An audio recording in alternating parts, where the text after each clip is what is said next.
Balangir police ପାଇଁ ବଡ଼ ସଫଳତା। ସାରା ଭାରତରେ ଅନଲାଇନ୍ ଠକେଇ କରୁଥିବା ଏକ ଗ୍ୟାଙ୍ଗ ଭାବରେ ରାଜସ୍ଥାନର 4 ଜଣିଆ ବ୍ୟକ୍ତି ବିଶେଷକୁ ବଲାଙ୍ଗୀର ପୋଲିସ ଦ୍ୱାରା ଧରାଯାଇଛି। 70 ଲକ୍ଷ ଟଙ୍କାର ଜଣେ ବଲାଙ୍ଗୀର ବ୍ୟକ୍ତିକୁ ଠକିବା ପରେ ଏହି 4 ଜଣିଆ ଗ୍ୟାଙ୍ଗକୁ ଏକ ସ୍ୱତନ୍ତ୍ର ତଦନ୍ତ ମାଧ୍ୟମରେ ବଲାଙ୍ଗୀର ପୋଲିସ ଗିରଫ କରିଥିଲା। ଏଥିସହିତ ତାଙ୍କ ବ୍ୟାଙ୍କ ଆକାଉଣ୍ଟରେ ଜମା ହୋଇଥିବା 85 ଲକ୍ଷ ଟଙ୍କା ପୋଲିସ ଫ୍ରିଜ୍ କରିଛି। ଫେକ୍ ଅନଲାଇନ୍ ଟ୍ରେଡିଂ ଆପ୍ ମାଧ୍ୟମରେ ଲୋକଙ୍କୁ କମ୍ ବିନିଯୋଗରେ ଅଧିକ ରିଟର୍ଣ୍ଣ ଦେଖାଇ ଠକୁଥିଲା ଏହି ଗ୍ୟାଙ୍ଗ। ମହାରାଷ୍ଟ୍ର ଜଲଗାଓଁରେ ଲକ୍ଷପତି ଦିଦିର ଶୁଭାରମ୍ଭ କଲେ ନରେନ୍ଦ୍ର ମୋଦି। ପ୍ରଧାନମନ୍ତ୍ରୀ ନରେନ୍ଦ୍ର ମୋଦି ଆଜି ମହାରାଷ୍ଟ୍ରର ଜଲଗାଓଁରେ 11 ଲକ୍ଷ ଲକ୍ଷପତି ଦିଦିଙ୍କୁ ସମ୍ମାନିତ କରିଛନ୍ତି। ଏହି ସମୟରେ ସେ କହିଛନ୍ତି ଯେ ଲକ୍ଷପତି ଦିଦି ଯୋଜନାରେ ଏହି ଅଭିଯାନ ଭଉଣୀ ଓ ମାମାନଙ୍କୁ ଆର୍ଥିକ ସ୍ତରରେ ମଜବୁତ କରିବ ଏବଂ ସେମାନଙ୍କ ପରିବାର ଏବଂ ଆଗାମୀ ପିଢ଼ିକୁ ସଶକ୍ତ କରିବ।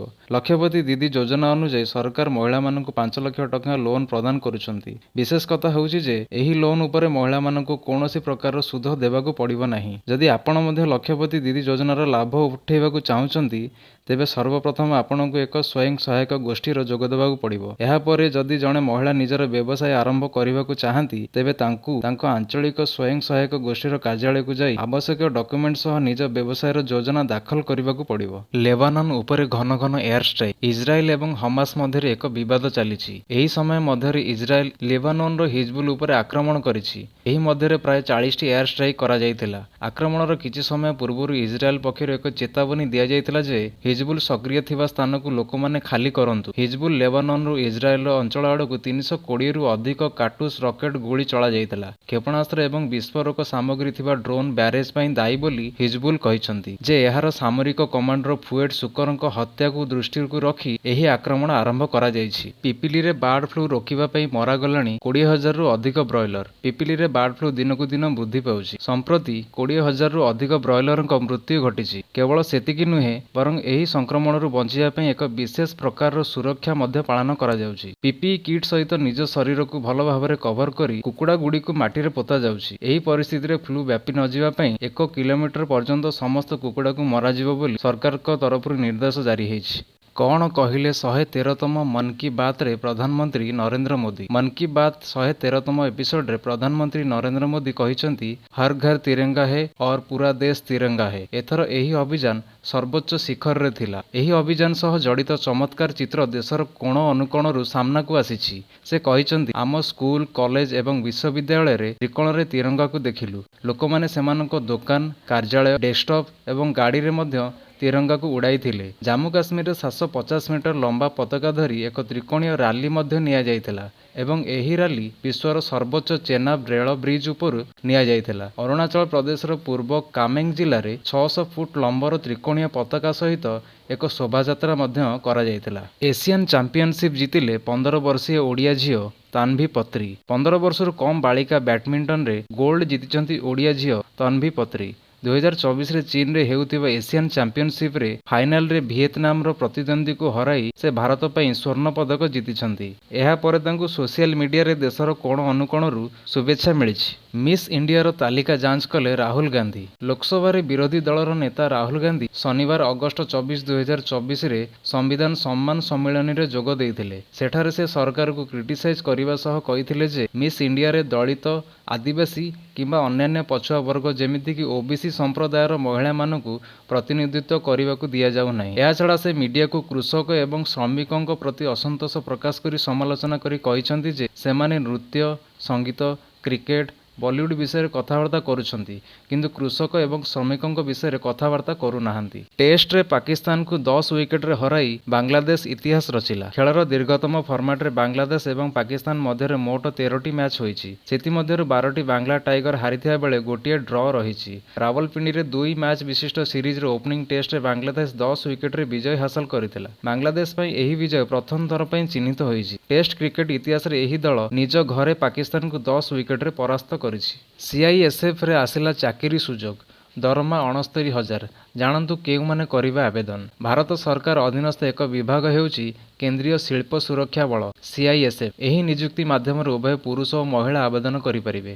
ଦ୍ୱାଦଶ ପାସ୍ ପିଲାମାନେ ମଧ୍ୟ ଏହାର ସୁଯୋଗ ନେଇପାରିବେ। ଏହି ନିଯୁକ୍ତି ମାଧ୍ୟମରେ 1100ରୁ ଅଧିକ ପଦବୀ ପୂରଣ ହେବ। କେବଳ ଓଡ଼ିଶାରେ ନିଯୁକ୍ତି ହେବ 23ଟି ପଦବୀ। ଯୋଗ୍ୟ ଓ ଆଗ୍ରହୀ ପ୍ରାର୍ଥୀମାନେ ୟୁପିଏସ୍ସିର ଅଫିସିଆଲ ୱେବସାଇଟ୍ CISF.gov.in କୁ ଯାଇ ଆବେଦନ କରିପାରିବେ, ଯେଉଁଥିରେ ଆପଣମାନଙ୍କୁ ଆବେଦନ କରିବାର ସମ୍ପୂର୍ଣ୍ଣ ବିବରଣୀ ମିଳିଯିବ। ପ୍ରିୟଙ୍କା ଚୋପ୍ରାଙ୍କୁ ପଛରେ ପକାଇଲେ ଶ୍ରଦ୍ଧା କାପୁର। ନିକଟରେ ରିଲିଜ୍ ହୋଇଥିବା ତାଙ୍କ ଫିଲ୍ମ ସ୍ତ୍ରୀ 2ର ସଫଳତା ପରଠାରୁ ସେ ଇନ୍ଷ୍ଟାଗ୍ରାମ ଫଲୋଅର୍ସ ମାମଲାରେ ପ୍ରଧାନମନ୍ତ୍ରୀ ନରେନ୍ଦ୍ର ମୋଦିଙ୍କୁ ପଛରେ ପକାଇ ଦେଇଥିଲେ। ବର୍ତ୍ତମାନ ସେ ଇନ୍ଷ୍ଟାଗ୍ରାମରେ ଦ୍ୱିତୀୟ ସର୍ବାଧିକ ଫଲୋ କରାଯାଇଥିବା ଭାରତୀୟ ହୋଇଯାଇଛନ୍ତି। ପ୍ରାୟ 92 ମିଲିୟନ ଇନ୍ଷ୍ଟାଗ୍ରାମ ଫଲୋଅର୍ସ ସହ ସେ ବିଶ୍ୱସ୍ତରୀୟ ଆଇକନ୍ ପ୍ରିୟଙ୍କା ଚୋପ୍ରାଙ୍କୁ ମଧ୍ୟ ଟପି ଯାଇଛନ୍ତି। ଏହି ମାମଲାରେ ପ୍ରିୟଙ୍କା ଚୋପ୍ରାଙ୍କ 91.8 ମିଲିୟନ ଇନ୍ଷ୍ଟାଗ୍ରାମ ଫଲୋଅର୍ସ ଅଛନ୍ତି। ତେବେ ଭାରତର ଇନ୍ଷ୍ଟାଗ୍ରାମ ଫଲୋଅର୍ସର ନମ୍ବର 1 ତାଲିକାରେ ଅଛନ୍ତି କ୍ରିକେଟର ବିରାଟ କୋହଲି। ତାଙ୍କୁ ଇନ୍ଷ୍ଟାଗ୍ରାମରେ 270 ମିଲିୟନ ଲୋକ ଫଲୋ କରୁଛନ୍ତି। କୋଲକାତା କେସ୍ ଏବେ CBI ଅଧୀନରେ। ଅଭିଯୁକ୍ତ ସଞ୍ଜୟର ଚାଲିଛି ପଲିଗ୍ରାଫ ଟେଷ୍ଟ। ଅଭିଯୁକ୍ତ ସଞ୍ଜୟ ରାୟର ପଲିଗ୍ରାଫ ଟେଷ୍ଟ ପୂର୍ବରୁ ଗତକାଲି 6 ଜଣଙ୍କ ଲାଇଟ୍ ଡିଟେକ୍ସନ ଟେଷ୍ଟ କରାଯାଇଥିଲା। ସେମାନଙ୍କ ମଧ୍ୟରେ ମେଡିକାଲ କଲେଜ ଆଣ୍ଡ ହସ୍ପିଟାଲର ପୂର୍ବତନ ପ୍ରିନ୍ସିପାଲ ସନ୍ଦୀପ ଘୋଷ ମଧ୍ୟ ରହିଛନ୍ତି। ଅଭିଯୁକ୍ତକୁ ଏହି ଟେଷ୍ଟ ମାଧ୍ୟମରେ କିଛି ପ୍ରଶ୍ନ ପଚରାଯିବ, ଯେମିତିକି ଘଟଣା ସମ୍ବନ୍ଧୀୟ ଅର୍ଥାତ୍ ପ୍ରସଙ୍ଗ ଭିତ୍ତିକ। ଦ୍ୱିତୀୟରେ ମାମଲା ସହ ଜଡ଼ିତ ନଥିବା କିଛି ପ୍ରଶ୍ନ ଏବଂ ଅନ୍ତିମ ପର୍ଯ୍ୟାୟରେ ନିୟନ୍ତ୍ରିତ ପ୍ରଶ୍ନ ଅର୍ଥାତ୍ ଅଭିଯୁକ୍ତକୁ ସାମାନ୍ୟ ପରିସ୍ଥିତିରେ ଆଣିବା ପାଇଁ କିଛି ପ୍ରଶ୍ନ କରାଯିବ। ବିଜେପି ଆଣୁଛି ନୂଆ ରଣନୀତି। ବିଜେପିର ସଂଗଠନ ସୁଦୃଢ଼ ପାଇଁ ଦଳ ଆପଣାଇବ ନୂଆ ରଣନୀତି। ଏଥିପାଇଁ ରାଜ୍ୟ ମୁଖ୍ୟାଳୟରେ ଚାଲିଛି ବ୍ଲୁ ପ୍ରିଣ୍ଟ ପ୍ରସ୍ତୁତି। ରାଜ୍ୟ ବିଜେପି ସଭାପତି ମନମୋହନ ସାମଲଙ୍କ ଅଧ୍ୟକ୍ଷତାରେ ଆରମ୍ଭ ହୋଇଛି କୋର୍ କମିଟି ବୈଠକ। ବୈଠକରେ ମୁଖ୍ୟମନ୍ତ୍ରୀ ମୋହନ ମାଝୀ, ଉପମୁଖ୍ୟମନ୍ତ୍ରୀ ପ୍ରଭାତୀ ପରିଡ଼ା, କେନ୍ଦ୍ରମନ୍ତ୍ରୀ ଧର୍ମେନ୍ଦ୍ର ପ୍ରଧାନ ଉପସ୍ଥିତ ରହିଛନ୍ତି। ଏହାସହ ପ୍ରଭାରୀ ସୁନୀଲ ବଂଶଲ, ବିଜୟ ପାଲ ସିଂ ତୋମାର ଏବଂ ସହପ୍ରଭାରୀ ଲତା ଉସେଣ୍ଡି ବୈଠକରେ ଉପସ୍ଥିତ ରହିଛନ୍ତି। ସେହିପରି ରାଷ୍ଟ୍ରୀୟ ଉପାଧ୍ୟକ୍ଷ ବୈଜୟନ୍ତ ପଣ୍ଡା, ବିଜେପି ସାଂସଦ ସମ୍ବିତ ପାତ୍ର, ରାଜସ୍ୱ ମନ୍ତ୍ରୀ ସୁରେଶ ପୂଜାରୀ, ସାଂସଦ ପ୍ରତାପ ଷଡ଼ଙ୍ଗୀ, ସମୀର ମହାନ୍ତି ମଧ୍ୟ ବୈଠକରେ ଯୋଗ ଦେଇଛନ୍ତି। ବୈଠକରେ ବିଭିନ୍ନ ଗୁରୁତ୍ୱପୂର୍ଣ୍ଣ ପ୍ରସଙ୍ଗରେ ମଧ୍ୟ ଆଲୋଚନା କରାଯାଇଛି। ଟେଲିଗ୍ରାମ ସିଇଓଙ୍କୁ କରାଗଲା ଗିରଫ। ଟେଲିଗ୍ରାମ ସିଇଓ ପାଭେଲ ଡୁରୋଭ ଫ୍ରାନ୍ସରେ ହେଲେ ଗିରଫ।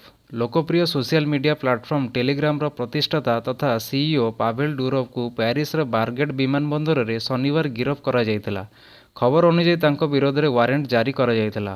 ଟେଲିଗ୍ରାମରେ ମଡେରେଟର ଅଭାବ ହେତୁ ତାଙ୍କ କମ୍ପାନୀ ଅନୁସନ୍ଧାନ କରାଯାଇଥିଲା। ପୋଲିସ ସେମାନଙ୍କ ଅନୁସନ୍ଧାନରେ ଜାଣିବାକୁ ପାଇଥିଲା ଯେ ମଡେରେଟରଙ୍କ ଅଭାବ ହେତୁ ଏହି ଆପ୍ରେ ସହଜରେ ଅପରାଧିକ କାର୍ଯ୍ୟକଳାପ ଚାଲିଥିଲା। କ୍ରିକେଟ ପଏଣ୍ଟସ୍ ଟେବୁଲରେ ପାକିସ୍ତାନର ସ୍ଥାନ 8ମ। ଗତ କିଛି ବର୍ଷ ମଧ୍ୟରେ ଟେଷ୍ଟ କ୍ରିକେଟରେ ପାକିସ୍ତାନ ଦଳର ପ୍ରଦର୍ଶନ ଅତ୍ୟନ୍ତ ଲଜ୍ଜାଜନକ ରହିଛି। ରବିବାର ଦିନ ବାଂଲାଦେଶ ଟେଷ୍ଟ କ୍ରିକେଟରେ ପ୍ରଥମ ଥର ପାଇଁ ପାକିସ୍ତାନ ଦଳକୁ ପରାସ୍ତ କରିଛି। ପାକିସ୍ତାନ ବିପକ୍ଷ ପ୍ରଥମ ଟେଷ୍ଟ ବିଜୟ ସହ ICC ବିଶ୍ୱ ଟେଷ୍ଟ ଚାମ୍ପିଅନସିପ୍ରେ ପଏଣ୍ଟସ୍ ଟେବୁଲରେ ବାଂଲାଦେଶ ଦଳ ଏକ ବଡ଼ ଲମ୍ଫ ପ୍ରଦାନ କରିଛି। ବାଂଲାଦେଶ ବର୍ତ୍ତମାନ 5ମ ସ୍ଥାନରେ ପହଞ୍ଚିଥିବା ବେଳେ ପାକିସ୍ତାନ ଦଳ 7ମରୁ 8ମ ସ୍ଥାନକୁ ଖସିଯାଇଛି। ତେବେ ଏହି ରେସ୍ରେ ଇଣ୍ଡିଆ ସବୁଠୁ ଆଗରେ ଅଛି ବୋଲି ଜଣାପଡ଼ିଛି। ଜୁଲାଇ 2024ରେ ହେଲା 7500ରୁ ଅଧିକ ଇଲେକ୍ଟ୍ରିକ୍ ଭେହିକଲ ବିକ୍ରି। ଭାରତରେ ଜୁଲାଇ 2024 ମଧ୍ୟରେ ଦେଶରେ 7541 ୟୁନିଟ୍ ଇଲେକ୍ଟ୍ରିକ୍ କାର୍ ବିକ୍ରି ହୋଇଛି। ବର୍ଷକୁ ଭିତ୍ତି କରି ଏହି ବିଭାଗରେ ପ୍ରାୟ 3% ହ୍ରାସ ଘଟିଛି।